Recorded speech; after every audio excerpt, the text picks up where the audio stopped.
Today, I'm going to show you how I flea market flipped this old wooden cabinet door and turned it into a piece of stained glass art.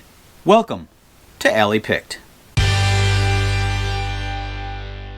This past summer, most Sundays at 6:30 in the morning, you could find me walking the aisles at Wolf's Flea Market in Rosemont, Illinois. I loved watching the sun come up over a bunch of cool junk. It was a lot of fun for me. Now, one particular Sunday, I came across this maple wooden door. I knew that I wanted to use it in a stained glass project, but I wasn't sure exactly how.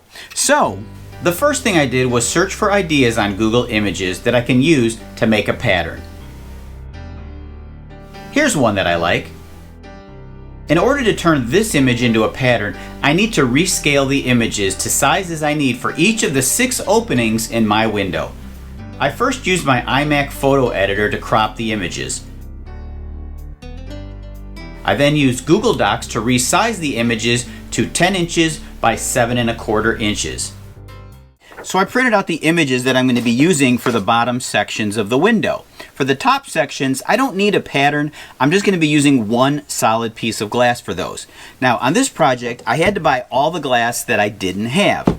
I'm going to need glass for the icicles on the windows. I need glass for the grass, glass for the sky, glass for the snow, some green glass for the trees, and finally, some blue water glass. Now, as far as stained glass goes, this is a pretty simple project. It contains under 30 pieces of glass that are going to fit together like a jigsaw puzzle.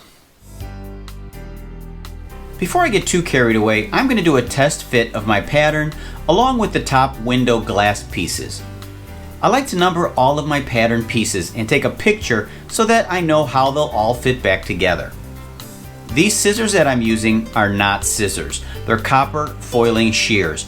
Unlike scissors, they have a double blade and they leave a small space between the pattern pieces that will accommodate the copper foil between all of the glass pieces.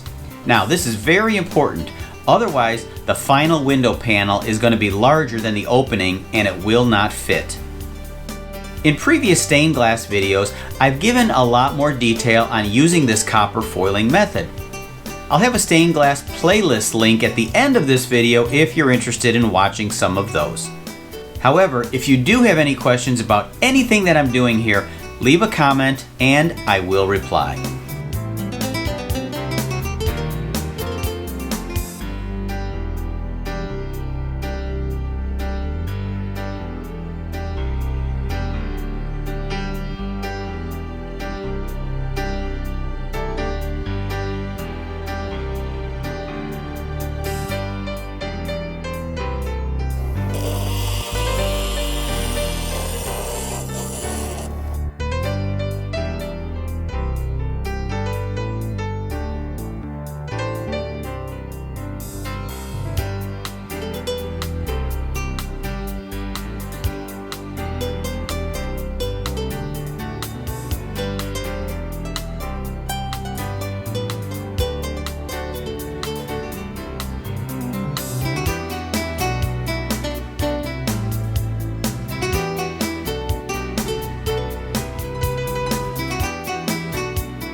I started to stain this wood, but I've not had much luck or experience staining maple.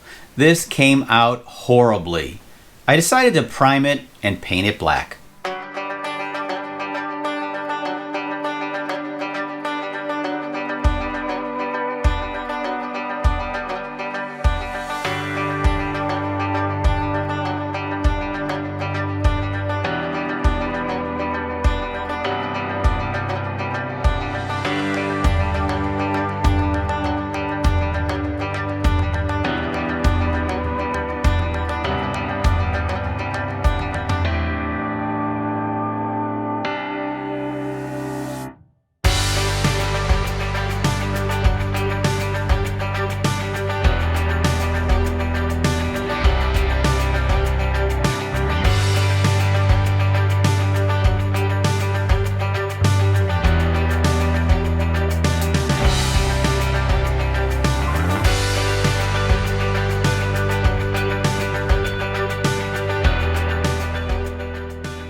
I'm in the home stretch. I've just got 3 steps to go.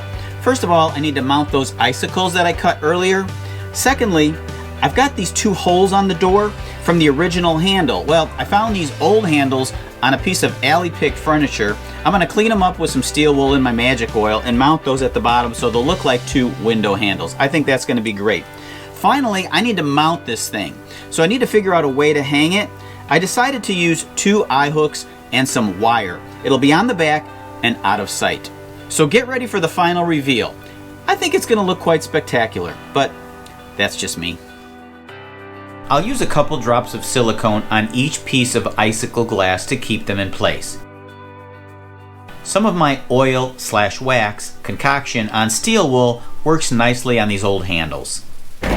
Before I show you the finished product, which is mounted right here, let me say this.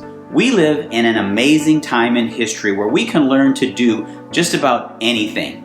I've learned not only stained glass, but woodworking, metalwork, welding, leather crafts, wood carving, and now I'm even learning stone carving. So don't ever let your lack of knowledge or current skills get in the way of your passion, your attitude, and your effort. Thanks for watching Alley Picked. Be sure to subscribe and like this video.